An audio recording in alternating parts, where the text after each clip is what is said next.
NCB times ಮೀಡಿಯಾಗೆ ಸ್ವಾಗತ. ನಾನು Darshan Hunsur.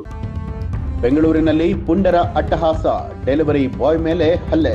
Silicon ಸಿಟಿಯ ರಸ್ತೆಗಳಲ್ಲಿ ಹಗಲಿರುಳು ದುಡಿಯುವಂತಹ ಡೆಲಿವರಿ ಬಾಯ್ಗಳ ಸ್ಥಿತಿ ಅದೆಷ್ಟು ಶೋಚನೀಯ ಅನ್ನೋದಕ್ಕೆ ಮಹದೇವಪುರದಲ್ಲಿ ನಡೆದಿರುವಂತಹ ಈ ಒಂದು ಘಟನೆಯೇ ಸಾಕ್ಷಿಯಾಗಿದೆ. ಕ್ಷುಲ್ಲಕ ಕಾರಣಕ್ಕೆ ಡೆಲಿವರಿ ಬಾಯ್ ಒಬ್ಬನ ಮೇಲೆ ಬೈಕ್ ಸವಾರರು ಕ್ರೂರವಾಗಿ ಹಲ್ಲೆಯನ್ನು ನಡೆಸಿದ್ದಾರೆ. ಆದರೆ ಸುಖಾಸುಮ್ಮನೆ ಹಲ್ಲೆಗೆ ಒಳಗಾದಂತಹ ಯುವಕ ಬೆಂಗಳೂರಿನಲ್ಲಿ ಕೆಲಸ ಬಿಟ್ಟು ಬಿಹಾರದ ಸ್ವಂತ ಊರಿಗೆ ವಾಪಸ್ ಹೋಗಿದ್ದಾನೆ.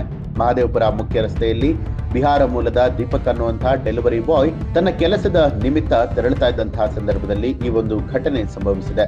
ರಸ್ತೆಯಲ್ಲಿ ಬರುವಾಗ ಡೆಲಿವರಿ ಬಾಯ್ ದಿಢೀರ್ ಅಡ್ಡ ಬಂದಿದ್ದಾನೆ ಅನ್ನುವಂತಹ ಕಾರಣಕ್ಕೆ ಬೈಕ್ನಲ್ಲಿ ಬಂದ ಇಬ್ಬರು ಯುವಕರು ನಿಯಂತ್ರಣ ತಪ್ಪಿ ಕೆಳಗೆ ಬಿದ್ದಿದ್ದಾರೆ. ಬಿದ್ದ ರಭಸದಲ್ಲಿ ಉಂಟಾದ ಕೋಪವನ್ನ ಆ ಯುವಕರು ಅಮಾಯಕ ದೀಪಕ್ ಮೇಲೆ ತೀರಿಸಿಕೊಂಡಿದ್ದಾರೆ. ದೀಪಕ್ನ ರಸ್ತೆಯಲ್ಲೇ ತಡೆದು ನಿಲ್ಲಿಸಿದಂತಹ ಪುಂಡರು ಕಾಲಿನಿಂದ ಒದ್ದು ಹೆಲ್ಮೆಟ್ನಿಂದ ತಲೆಗೆ ಮನಸೋ ಇಚ್ಛೆ ಹೊಡೆದು ಹಲ್ಲೆಯನ್ನ ಮಾಡಿದ್ದಾರೆ ಅನ್ನಲಾಗಿರುವಂತಹ ಈ ಒಂದು ವಿಡಿಯೋದಲ್ಲಿ ತಪ್ಪು ಯಾರದು ಅನ್ಸುತ್ತೆ ಅನ್ನೋದನ್ನ ಕಮೆಂಟ್ ಮಾಡಿ ತಿಳಿಸಿ. ಹಾಗೆ ನೀವಿನ್ನೂ ಕೂಡ ನಮ್ಮ ಚಾನಲ್ ಅನ್ನ ಸಬ್ಸ್ಕ್ರೈಬ್ ಮಾಡಿಲ್ಲ ಅನ್ನುವಂಥದ್ದಾದ್ರೆ ಈಗಲೇ ಸಬ್ಸ್ಕ್ರೈಬ್ ಮಾಡಿ, ಬೆಲ್ ಐಕಾನ್ ಒತ್ತಿ.